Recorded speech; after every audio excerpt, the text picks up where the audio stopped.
Hi, everyone. Thank you for joining us. I'm Danielle Gauthier, Senior Product Marketing Manager for Threat Intelligence at Dragos. Welcome to our webinar on the OT Cybersecurity Year in Review Threat Landscape.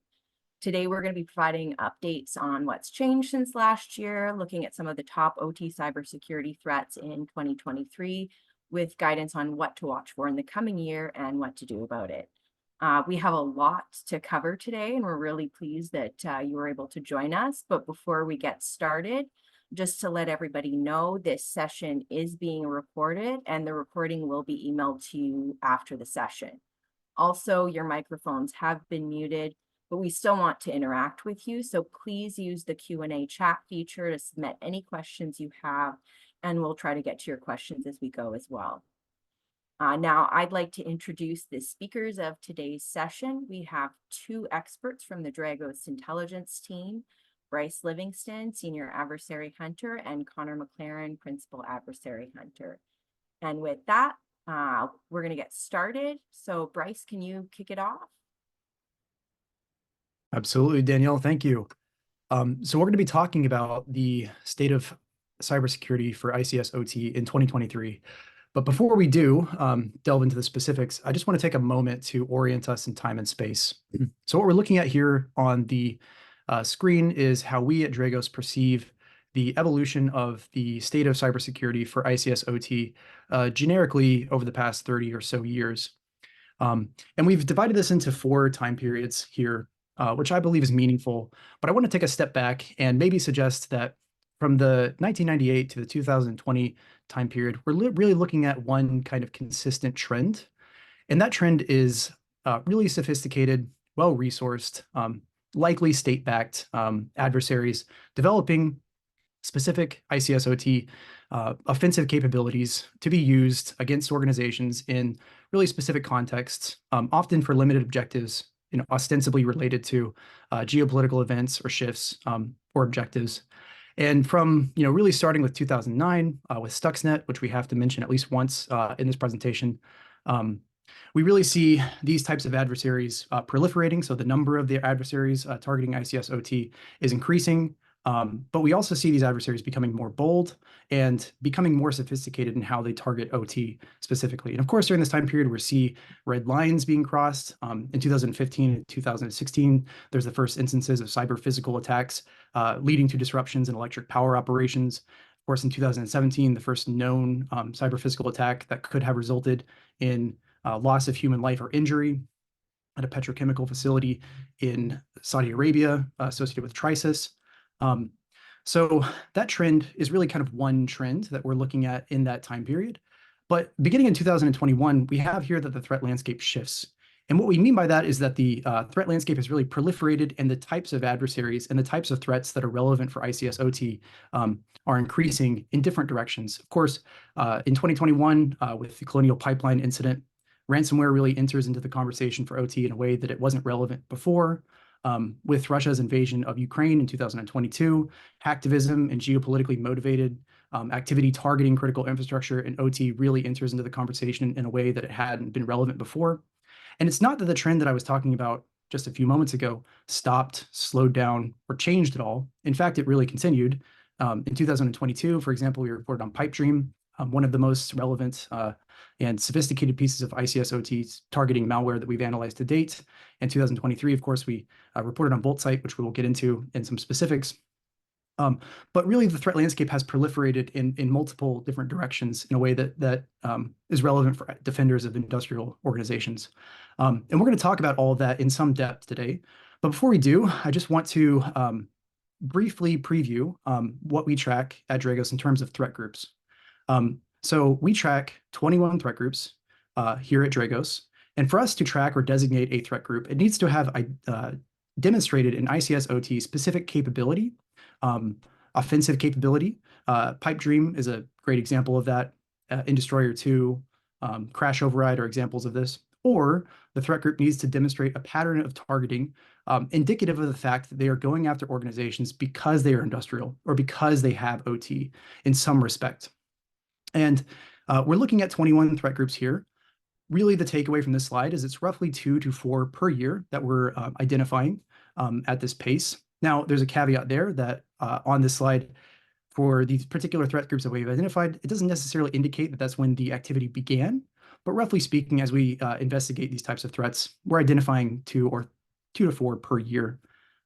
Now we track and have identified 21 threat groups that meet that criteria, but today we're really focusing on 11 that we view are really relevant to ICSOT and actively targeting industrial organizations today, based on our visibility and our engagement with customers in the field.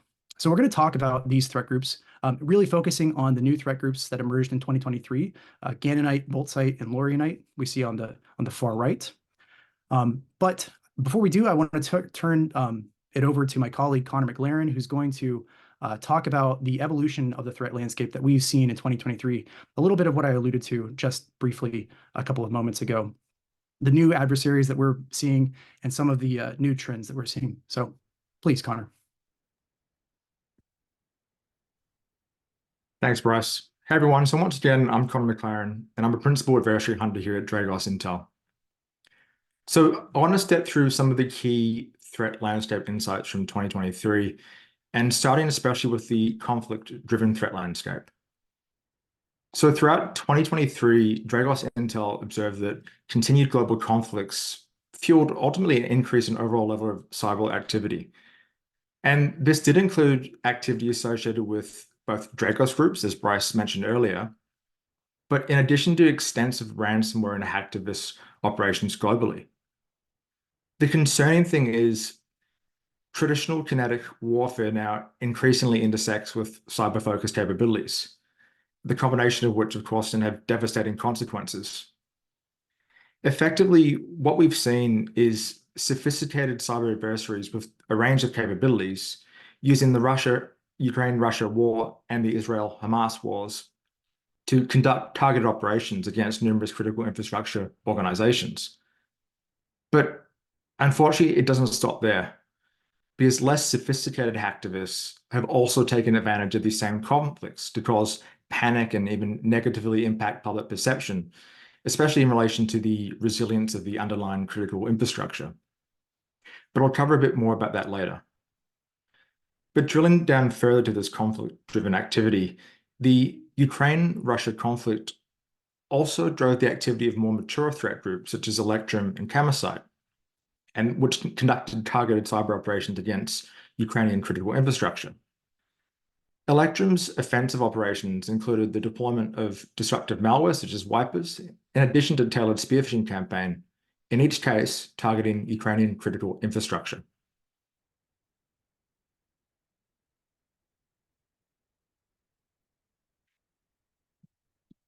So just for a moment, I want to step away from the directly kinetic adjacent cyber operations, and I do want to highlight another key theme of the conflict-driven threat landscape as a whole, and specifically the mounting tension between China and Taiwan and China and the United States.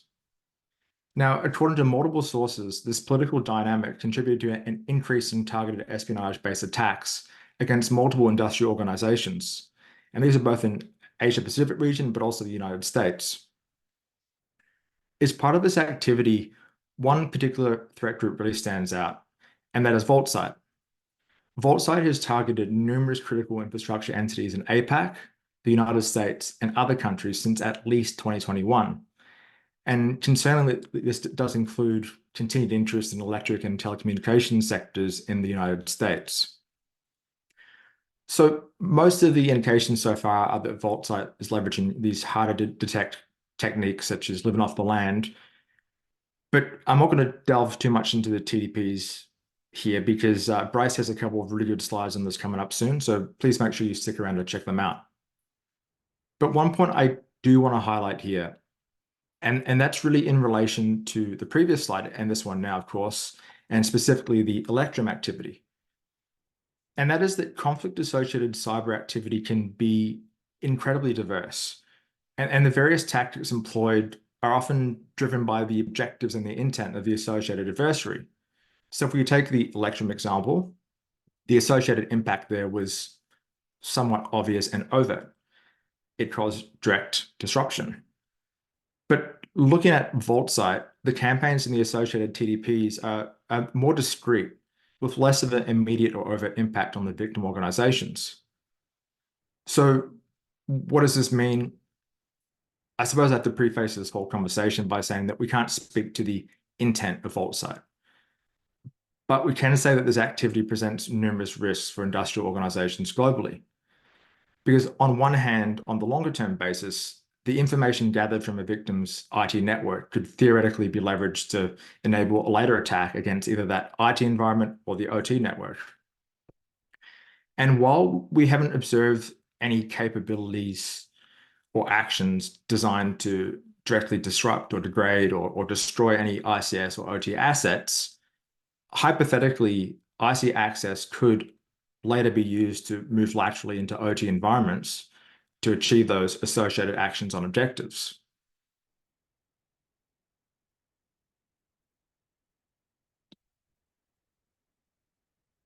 So much like the Ukraine-Russia war, which I mentioned in the earlier slide, and the conflict that erupted in the Middle East, namely the Israel-Hamas war, was accompanied by cyber attacks on critical infrastructure as well. And what we really saw as part of this was a significant number of hacktivist attacks tied to these global campaigns. So let's just talk a bit about hacktivism here, because 2023 was really an interesting year for hacktivism, perhaps even the most interesting year, at least from my perspective. But before I go into why exactly that is, I do want to step back and set the scene a bit by providing an overview of hacktivism in more of a traditional sense. So traditional hacktivism is effectively the use of cyber offensive operations, or hacking obviously, in support of certain political, social, or environmental causes. And generally speaking, hacktivist groups have traditionally employed more trivial or basic attack types against the targets. Things like DDoS attacks, website defacement, or even spreading false claims of intrusions. And really, these attacks are used to spread fear, uncertainty, and doubt, and ultimately to influence perceptions to try and create that false narrative of instability. But in saying all of this, I do have to say that the associated attacks, in many cases, really had like minimal impact, and they mainly disrupted external websites. And even further to this, many of the attacks and the claims of those disruptive hacktivist attacks against critical infrastructure were either exaggerated or completely fabricated.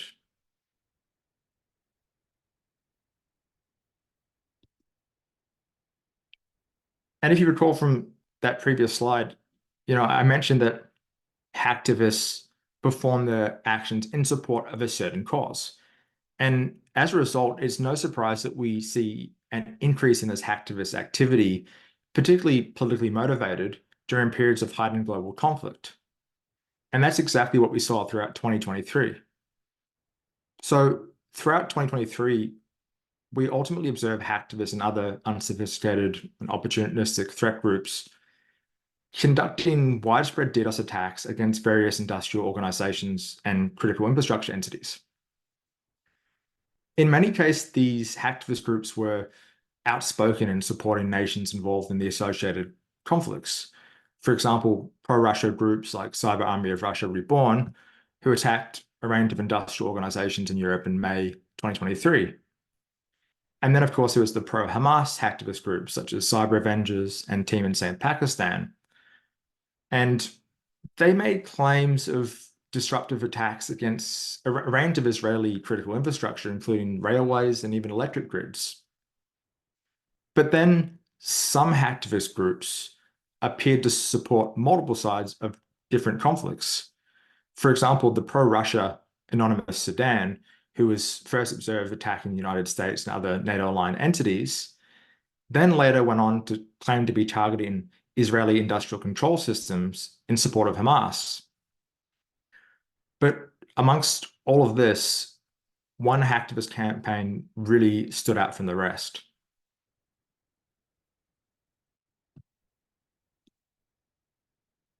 So in late November 2023, the pro-Hamas group Cyber Avengers conducted an exploitation campaign targeting Unitronics PLCs across multiple sectors. The subsequent attack on the Municipal Water Authority of El Equipa was part of a broader campaign affecting critical infrastructure, including water and wastewater systems in both the United States and Ireland. But why is this campaign so notable? Well, this was the first observed time that hacktivists achieved stage 2 of the ICS cyber kill chain and actually successfully executed a disruptive ICS attack. And the impact here was significant. It caused a range of operational disruptions, such as the shutdown of a water scheme in Ireland, and also affected water treatment facilities in the United States.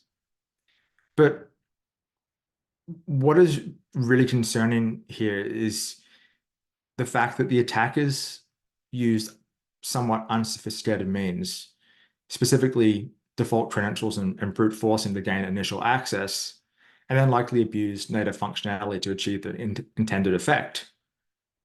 And this attack really demonstrates the risk of weak security controls and underscores the potential for high impact consequences in ICS environments. But at the end of the day, as I just mentioned, this attack required minimal skill and was largely trivial in nature, but it still had such a significant impact. And it really shouldn't be this easy.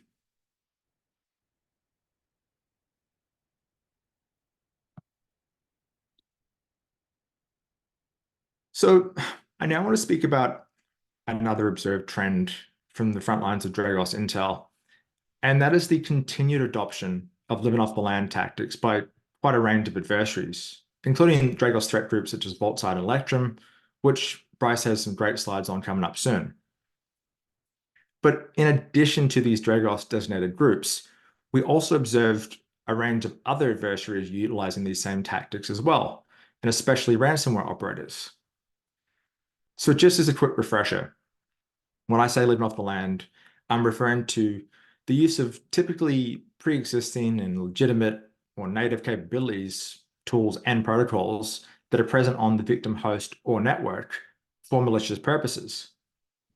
In the context of, say, a standard IT environment, this could mean using something like PowerShell for perhaps host discovery or lateral movement. But then in the OT world, this could mean abusing the native functionality of a PLC, or even the abuse of a native ICS protocol.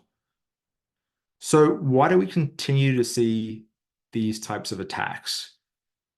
Well, quite simply, leveraging these attacks can often enable the adversary to blend into the victim environment, evade detection, and as a result, persist within that environment for a much longer period of time, all of which can increase that adversary's chance of eventual success.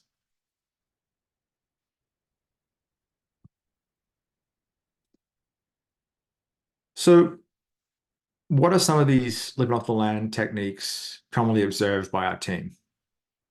Well, as a non-exhaustive example, we've frequently observed adversaries using native tools like PowerShell to perform enumeration and host discovery, followed by the use of, say, PSExec and WMIC for lateral movement. And then after establishing access to the intended target, these groups continue to leverage living off the land tools to escalate privileges. For example, using Task Manager to dump LSAS. And this can then be, followed by the gaining of persistence via something like scheduled tasks, and then the establishment of command and control via SSH or runDL32. But it's not just malicious adversaries that leverage living off the land.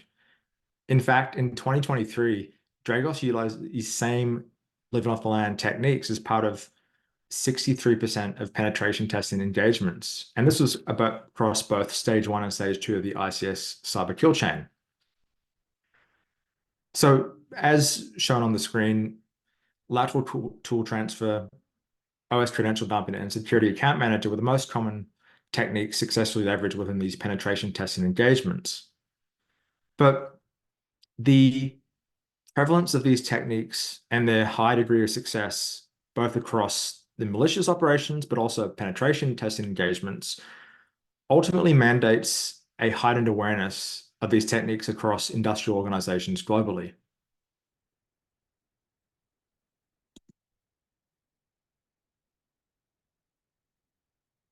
So I now want to talk about ransomware, because ransomware continues to be one of the most commonly discussed cybersecurity topics, both at the board level and also the tactical security level. And this is because, to be frank, it's one of the leading and financial and operational risks to industrial organizations globally. And this is highlighted by the increasing trend of ransomware groups impacting industrial organizations across multiple sectors. In 2023 alone, there were 905 publicly disclosed ransomware incidents against industrial organizations. 905. That's a 50% year-on-year increase, which is really a terrifying number. This included an astounding 638 incidents against manufacturing entities alone, followed by a significant number of incidents in ICS equipment and engineering entities, and a range of other industrial sectors as depicted by the graphic on the screen. And as part of these intrusions, ransomware groups, or ransomware operators rather, continue to gain initial access into victim networks by collaborating with initial access brokers, engaging in phishing campaigns, but also leveraging publicly accessible network assets such as VPNs, RDP, and this could either be by the exploitation of vulnerabilities or the use of previously compromised credentials. And one particularly notable campaign in 2023 involved the exploitation of public-facing services, specifically Citrix, using the Citrix bleed vulnerabilities by ransomware groups such as Lockbit and Blackbuster. And this particular campaign was quite terrifying because it acted to depict the speed at which these actors are able to leverage these exploits as part of their initial access operations. And one additional concerning factor here is that ransomware notoriously spreads throughout flat networks. And during our services team engagements throughout 2023, we found that 28% of the customer engagements had findings related to lack of segmentation or improperly configured firewalls. So in terms of the groups themselves, and as I mentioned in the previous slide, there was 905 publicly disclosed ransomware incidents against these industrial entities. But there are also 50 different variants observed, which is a 28% year-on-year increase. And as is on the screen, Lockbit was responsible for around 25% of these observed intrusions. And this is such a significant number. But why are we seeing such an increase in industrial entities being impacted, particularly across manufacturing? Well, in order to answer that, we really have to step back and look at the core operations and the objectives of ransomware groups. So the vast majority of ransomware operators are financially motivated entities. And as a result, they're constantly looking for new ways to put pressure on victims and increase that probability of getting paid. One recent example, of course, is the increased adoption of double extortion, whereby these groups are also adding the compromised data or threatening to add it to hack forums or leak sites. But some of the targeting decisions of these groups can also possibly be interpreted as reflecting this exploration of new ways to increase the incentive to get paid. And specifically, industrial entities such as manufacturing organizations have incredibly time-sensitive operations. And bringing plants offline results in a range of impacts, including but not limited to, of course, immediate loss of revenue. The longer that the plant is offline, the greater the risk of financial impact. But while we can't get inside the mind of a ransomware operator to understand their thoughts and their intent, it is likely that these ransomware operators are aware of this criticality. And it is also possible that as a result, targeting these entities may be perceived as a very high value target with a high chance of eventual success. And by success here, I mean specifically the receipt of the ransom payment.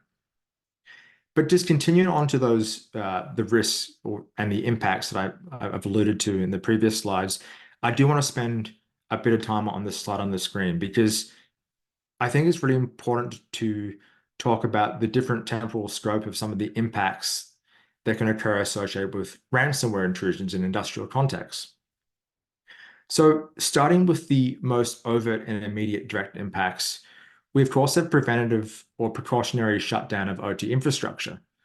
And this is actually a really common scenario because some victim organizations will practically shut down OT environments as a safety measure until the extent of the compromise is confirmed. And even in the absence of OT intrusion, this type of shutdown can still cause significant operational disruption. In addition to this, you also have the existence of ICS-aware strains of ransomware, which can have a direct impact on the associated processes they might target. One such example is ECANs, which emerged in December 2019. And ECANs effectively included what was a static kill list of processes related to ICS operations. And as a result, the deployment of such a variant could therefore directly impact any of the related processes that it was targeting and causing significant operational disruption. And then we, of course, the impact I alluded to on the previous slide in relation to flat architecture and whatnot. And that is that the OT impact that can stem from a successful lateral move from IT to OT networks. And again, this is something that is at increased risk of happening and can especially occur in networks with suboptimal segmentation and misconfigured firewalls.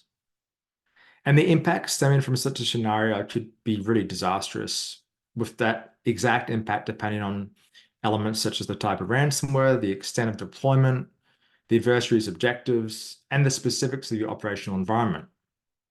But an often underrepresented risk associated with ransomware intrusion stems from supplier ransomware incidents. And as a quick reminder, there were 115 publicly disclosed ransomware incidents associated with ICS suppliers and related entities in 2023. So incidents against these suppliers can have a range of follow-on impacts.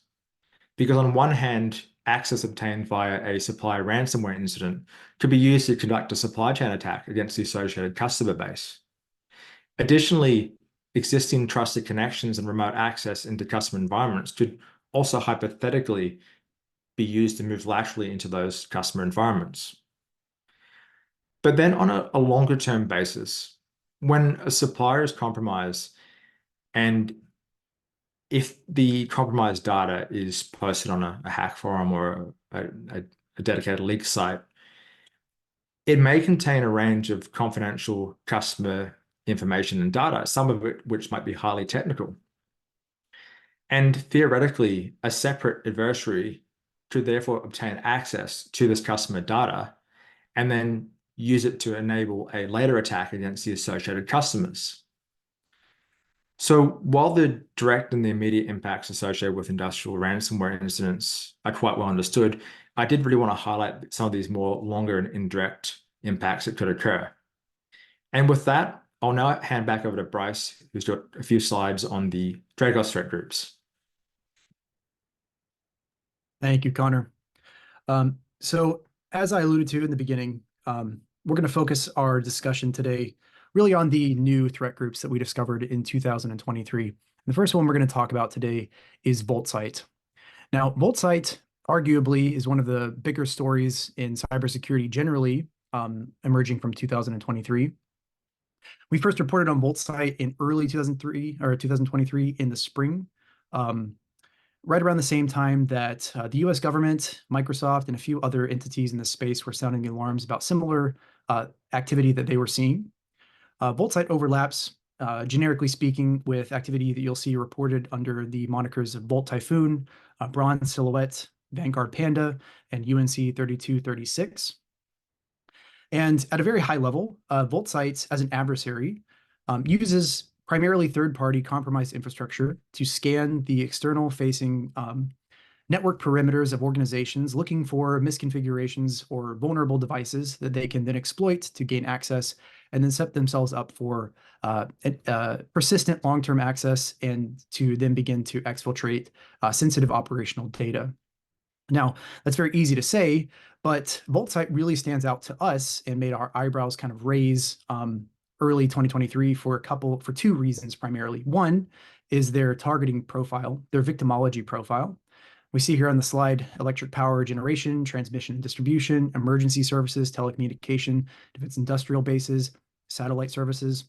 This is what we've seen based on our network telemetry, as well as our engagements with customers in the field.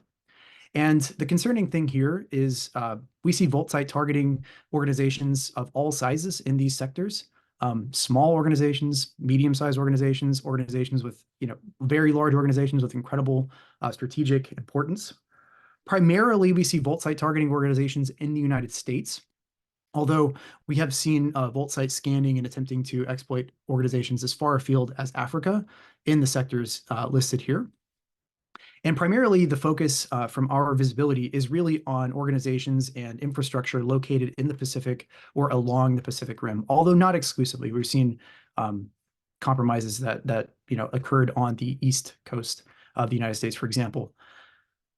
So that really made us pay attention, right? This victimology profile. As I mentioned at the beginning, we focus on adversaries that indicate that they're targeting organizations because they're critical infrastructure, because they have OT. But the other way that VOLTZITE stands out is, of course, their sophistication and their ability to scale these operations. So as I mentioned, VOLTZITE utilizes primarily third-party compromised infrastructure. This is SOHO routers, small office, home office routers, located at the edge of organizations' network perimeters, exposed to the public internet. And VOLTZITE really stands out in their ability to compromise this infrastructure at scale and seemingly in geographies of their choosing. What that means is that if you are an organization located in Nevada, for example, you might find yourself being scanned or exploitation attempts emanating from IP addresses located in the state of Nevada, or at the very least in the Western United States. And their ability to acquire this infrastructure at scale really stands out in comparison to adversaries in the past who have really relied on compromised third-party infrastructure. The other way that VOLTZITE stands out is, of course, in their sophistication and their operations in general. We see a really pronounced resistance to the use of any kind of bespoke malware or custom tooling. If we see VOLTZITE bring anything into a network at all, it is often very lightweight, open source in most cases, and impossible to attribute to a particular adversary. VOLTZITE really focuses on living off the land and the use of native built-in binaries. It makes it very difficult to detect them using standard atomic indicator-based threat intelligence type of defense. That's all well and good. It's a concerning adversary, but what really, really makes us pay attention is what VOLTZITE does based on our visibility when they get into a victim network. And they go through a specific sort of triage process. And that triage process involves, of course, the standard discovery you might expect an adversary to do when they end up in a victim network, discovering where they are, who the victim is. But immediately, we often see VOLTZITE making attempts to identify what is the ICS/OT SCADA tech stack in use by the organization, and what other organizations or sectors or industries does this victim serve, or are they relevant to? An example of this might be if you are an electric utility, VOLTZITE might be interested in what hospitals, government facilities, military bases, ports, so on so forth that your organization provides power to. So really very concerning adversary. And overall, since 2023, since we started tracking this adversary, with indications that activity goes back as far as 2021, the overall behavior has been, I would describe it, relentless, right? So really concerning adversary that we're continuing to track. We haven't identified any ICS-specific capabilities from this adversary at this moment, but that is sort of in line with what we've been seeing in general with a resistance to any kind of custom or bespoke tooling.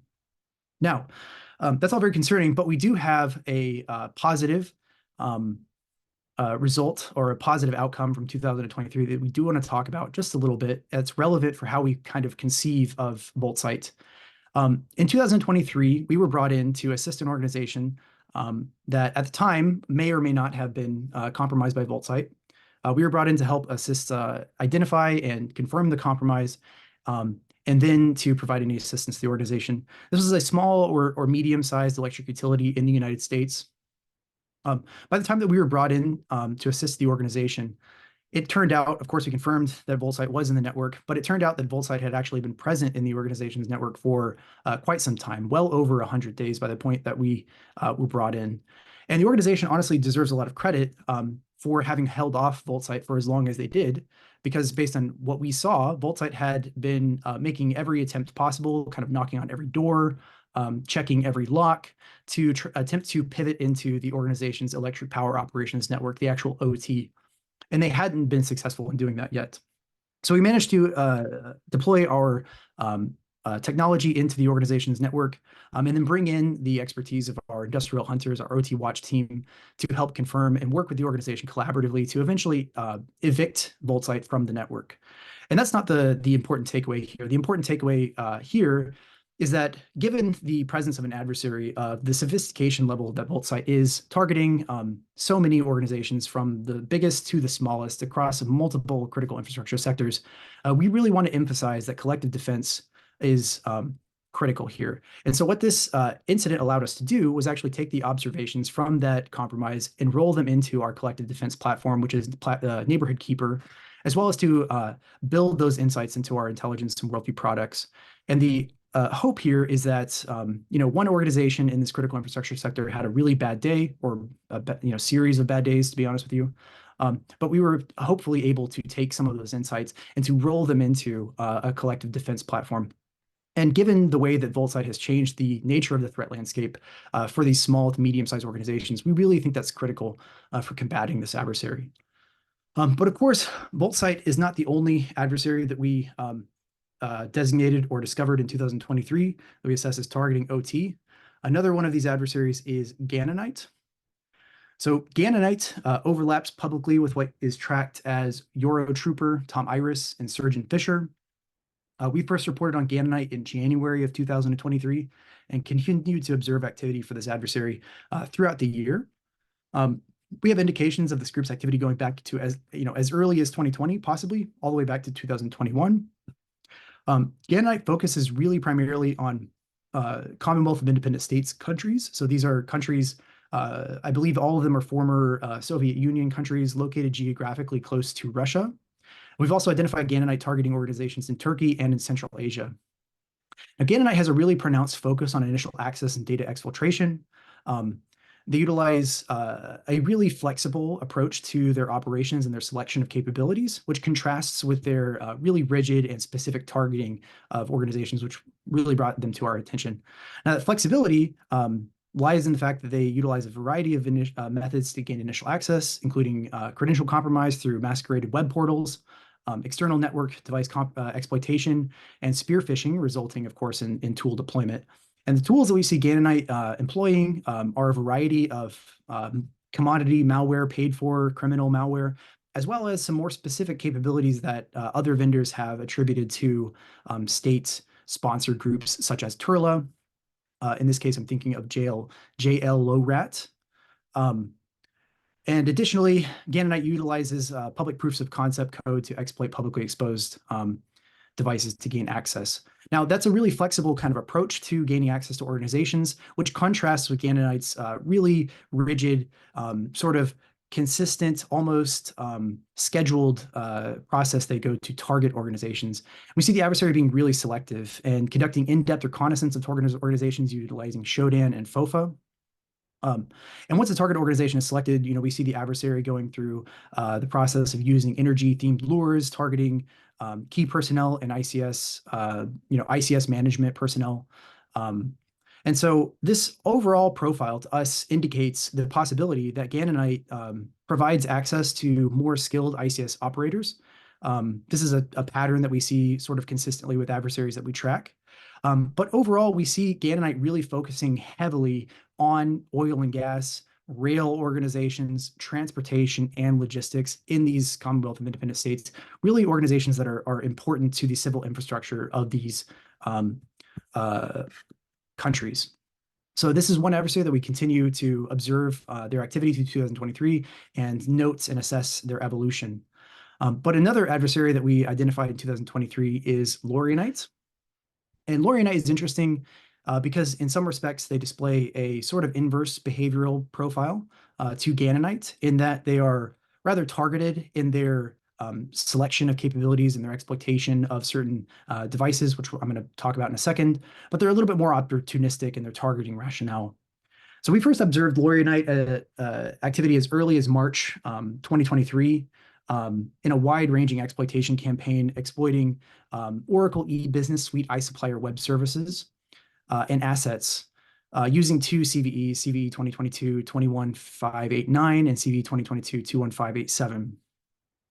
Why is that interesting to us? Well, we notice more and more that these manufacturing organizations, and especially critical manufacturing organizations, are coming to rely on these ERP or enterprise resource planning type systems more and more in terms of the tasking for the manufacturing line, in terms of what is actually produced and in what volumes. So not only is a lot of intellectual property present for these manufacturing organizations in these ERP type systems, but also there's more strategic implications for this type of targeting. If we think in terms of vaccine production, ammunition, missiles, this type of thing. And we noticed LAURIONITE targeting these critical infrastructure organizations ranging in North America, Europe, the Middle East, and as far afield as East Asia and Japan and Australia. So it's a good example of a group which has a decent understanding of manufacturing, and we suspect that they can exfiltrate intellectual property or potentially pivot into the OT environment using these ERP type assets to do more interesting things. One notable thing about LAURIONITE is based on our visibility and observation, they are really proficient adversary, proficient in bash scripting, manual cleanup of forensic artifacts. And they, as well as VOLTZITE and many adversaries that we're observing in 2023 and 2024, really avoid the use of bespoke or uniquely attributable capabilities. So again, another adversary that we are tracking that is actively targeting ICS/OT organizations through 2023. But we continue to observe and report on and identify activity from threat groups that have been active since basically the inception of Dragos. Two of these adversaries are Camosite and Electrum. Now, both Camosite and Electrum overlap publicly with attributes or portions of the larger umbrella described publicly as Sandworm. We assess that Camosite functions as an initial access facilitator for Electrum, and Electrum serves as the really effects-focused team. They have a really distinct behavioral profile when observed, but they often operate in tandem. Now, as I alluded to at the beginning of the slide, Camosite and Electrum are responsible for the 2015-2016 disruptions to electric power operations in Ukraine.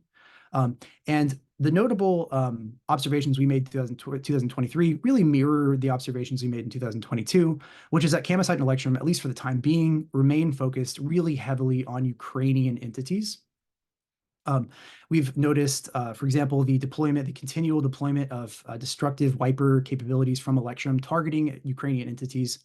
One of the differences, though, in 2023 and the trends that we're continuing to observe and continuing to make note of is the use by both threat groups of criminal infrastructure and personas and capabilities, either due to operational pressure from the war in Ukraine or as a conscious operational choice by the adversary to achieve operational concealment amongst the broader landscape of chaos introduced by the war in Ukraine in 2022, the geopolitically motivated hacktivism, which is a real consistent element of this conflict, as Conor alluded to earlier. So we noticed Camosite continues initial operations primarily focusing on these Ukrainian entities using criminal malware, in particular Dark Crystal Rat or DC Rat, very cheap $5 remote access Trojan, which is concerning for defenders of industrial organizations, of course, because it causes this inability to distinguish between what is normal commodity, malware that is distributed through spam emails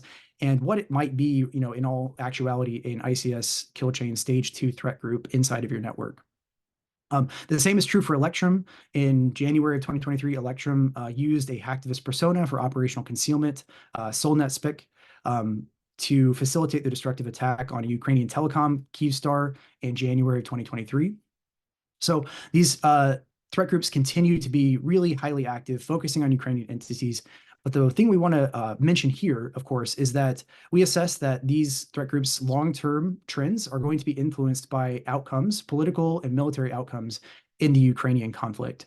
So while they remain focused on Ukraine and Ukrainian entities, their overall direction is not tied to that conflict necessarily, and they could shift their targeting depending on their sponsors' objectives. So two more threat groups that we identified in 2023 are Raspite and Magnalium. These are really notable to us for the reason that they have reemerged after a period of relative dormancy. We did not observe any significant activity from these threat groups through 2022. Magnalium is associated with APT-33, also known as Peach Sandstorm or Holmium. And Magnalium is historically associated with the deployment of wiper and destructive capabilities, and it's assessed to be the effects team associated with Parasite. Raspite, on the other hand, really focused on initial access, one of these types of threat groups that we identify using strategic web compromise campaigns. So they're exploiting websites that members or personnel from industrial organizations are visiting, and really opportunistic attacks. Assessed initial access team. Raspite and Magnalium both reemerged. Raspite early on in 2023, in January of 2023, we observed Raspite conducting S&P scanning activity against electric, energy, food and beverage, government, finance, education, university sectors globally. And Magnalium reemerged in around mid-2023, similarly conducting a password scanning spraying campaign targeting also industrial infrastructure and defense organizations, mining, and a range of ICS or ICS adjacent type of organizations. This is really relevant to us or notable to us because the speed at which these OT-specific threats or these threat groups that really target industrial organizations, based on our visibility, they don't evolve quite as quickly as threat groups that target IT. Sometimes they go dormant for quite some time. In our assessment, it really takes time to train operators to understand what they're doing and also to develop capabilities that are relevant for ICS OT. So two threat groups that reemerged, and we continue to track and observe their activity. So this brings us to the conclusion today. We covered a lot of ground, but we do want to end the discussion talking about some key takeaways for defenders before we open up for questions. So Tim Conway and Rob Lee over at SANS wrote a paper, the 5 ICS cybersecurity controls, critical controls, that we at Dragos really assess are critical and really important for organizations to implement that would, if implemented thoroughly, would really improve the state of cybersecurity for a broad swath of critical infrastructure across the world. And what we often see is that folks are really focusing on prevention. And what we want to emphasize is that defenders of industrial organizations should really be thinking in terms of ICS-specific controls and defense in depth. So we'll just go over these controls really briefly. The first one is an ICS-specific incident response plan. An ICS-specific incident response plan is one that preemptively accounts for the intricacies and operational necessities of OT. And this is really relevant across the board, across the range of adversaries that we discussed today, ransomware, hacktivism, and up to VOLTZITE, of course. If you do not account for the intricacies and operational necessities of your ICS, of your OT, you will be caught flat-footed. The second control is a defensible architecture. There are guides and frameworks that are helpful in establishing a defensible architecture really oriented for ICS and OT. NIST 62443 is an example. The Purdue model is another example of a guide which is helpful for understanding the ICS, OT, cybersecurity, and defense in depth.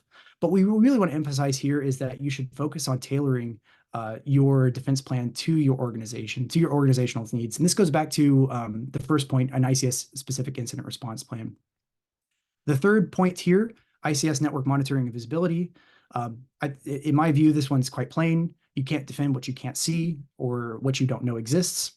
But also a ICS network monitoring and visibility really helps validate the decisions made in the first two steps here. So an ICS, a specific incident response plan and defensible architecture, if you have good visibility monitoring of your OT and your ICS, you can validate and really understand the effectiveness of your incident response plan and your defensible architecture. The fourth control here is secure remote access. We do want to focus on secure remote access because in 2024, 2023, it is inevitable in many respects. However, of course, it introduces vulnerabilities that defenders need to be aware of. And this is really particular for ICS. With the Cyber Avengers campaign in late 2023, this exploited insecure remote access, really simple things that defenders of industrial organizations really need to start considering how to secure remote access to their OT environments. And the fifth point here, a risk-based vulnerability management program. The really fundamental takeaway here is that not all risks are created equal. Not all vulnerabilities are created equal. Some vulnerabilities introduce more risk or less risk. Some vulnerabilities introduce no risk based on the architecture of your environment. This is particularly relevant for OT with the really long dwell time of technologies in these types of networks. And what we're really saying here is that organizations should prioritize risks and vulnerabilities that represent a substantial threat to your OT and your business. And with that, I do want to conclude so that we can make time for questions. Please don't be shy and send your questions to us. Thanks very much, Bryce and Connor, for sharing your insights today. So as Bryce said, we have time for some questions, so feel free to pop those questions into the Q&A. We do have some already that have come in. So I'm going to start with Connor. Here's one for you. Should we be worried about future hacktivist attacks? And is this the start of a trend where we're going to see that activity escalate further? Thanks for that question. As I mentioned in this presentation, hacktivists are motivated by a certain cause, right? And periods of increased turmoil and conflict can often coincide with periods of increased hacktivist activity. So I think that as long as we see continued global conflict, we'll see continued global hacktivist activities. But one thing I suppose which is concerning is that with the Cyber Avengers attack achieving stage 2 via the manipulation of that PLC, that has also acted to show the potential impact and the success of some of those attacks. And as a result, it is theoretically possible that other hacktivist groups may see that, they might be paying attention, and they might leverage those same tactics and techniques moving forward. Thank you. Okay, here's another one. Could you confirm what Dragos has implemented or is planning to implement to track, detect, and respond to any VOLTZITE attacks? Yeah, I'll take that one. So as I mentioned, we continue to observe VOLTZITE activity, and we are incorporating all of the observations we make about VOLTZITE in the network and outside of the network into our Neighborhood Keeper platform and the Dragos platform. So there's two sides of this question. One is behavioral detections that we're focusing on for VOLTZITE, and the second one is really proactive intelligence that we provide for our customers.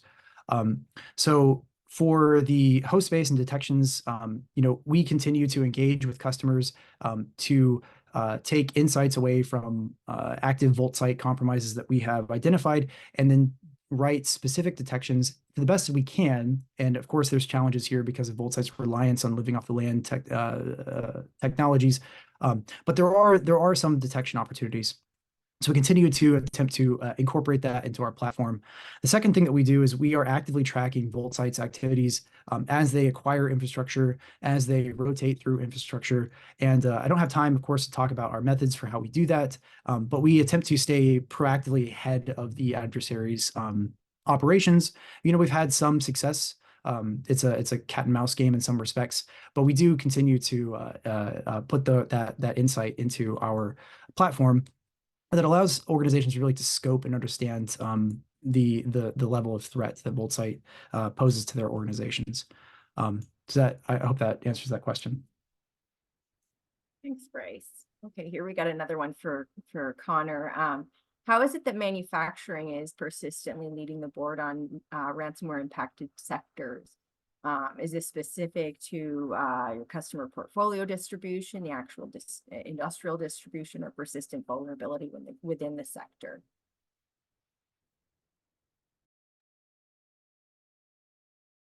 Yeah, it's a good question. And just to reiterate, the ransomware figures that I presented are based on the publicly disclosed ransomware incidents at industrial entities within 2023. So that manufacturing figure is based on those publicly disclosed incidents specifically. So I completely agree, it's a huge number, but the number in fact could even be larger if you take into consideration the incidents that were not disclosed. But why is manufacturing leading? I think there's a few potential answers to that. And one of them I kind of alluded to earlier in the presentation, and that is the fact that manufacturing is an incredibly time-sensitive operation. And any form of disruption, like taking a manufacturing plant offline, results in immediate loss of revenue. And it is possible that ransomware operators are aware of this, and as a result, they're targeting these manufacturing entities deliberately in understanding this criticality to try and put that increased pressure to get that ransom payment.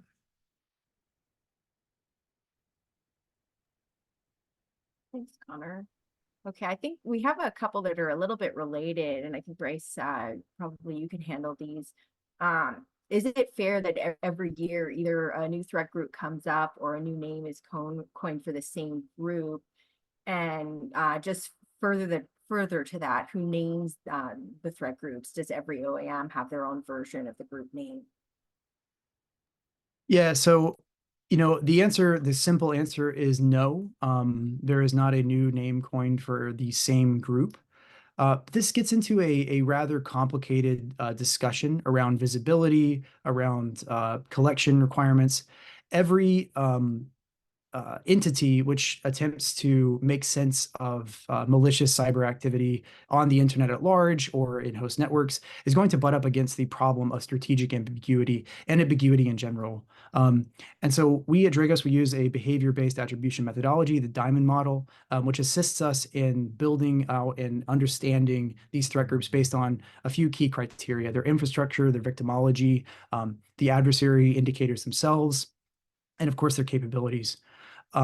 So it's possible that the same group, quote unquote, be that if that implies a particular government agency, may end up being or receiving multiple names from various cybersecurity vendors. The real answer is that this helps prevent making incorrect statements, if that makes sense. So we can't know, for example, the particular government agency, if such a government agency exists, which is responsible for VOLTZITEs. Our visibility and collection don't support those kind of assertions.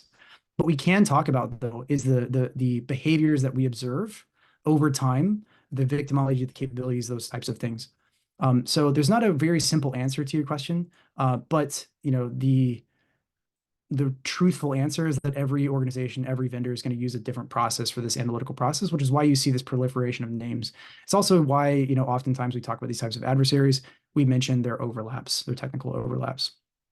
And then does every OEM have a different name? The answer is no. It's not all the same, but yeah, I hope that answers that question, to the extent that I can. Thanks, Bryce. Okay, so I think we're out of time today, but I just want to thank everyone for your time, and thank you to our presenters. We hope the information was helpful. I would like to invite everyone to download the OT Cybersecurity Year in Review report if you haven't done so already. And then please tune in for the second webinar in our series, our Year in Review Vulnerability Briefing. I know that we weren't able to get through all of the questions that we got today, but if you have any, if you need any urgent assistance or want to follow up on that question, please reach out using the contact form on our website. But just finally, thanks to everyone for attending, and thanks for everything you do to help protect the world's critical infrastructure.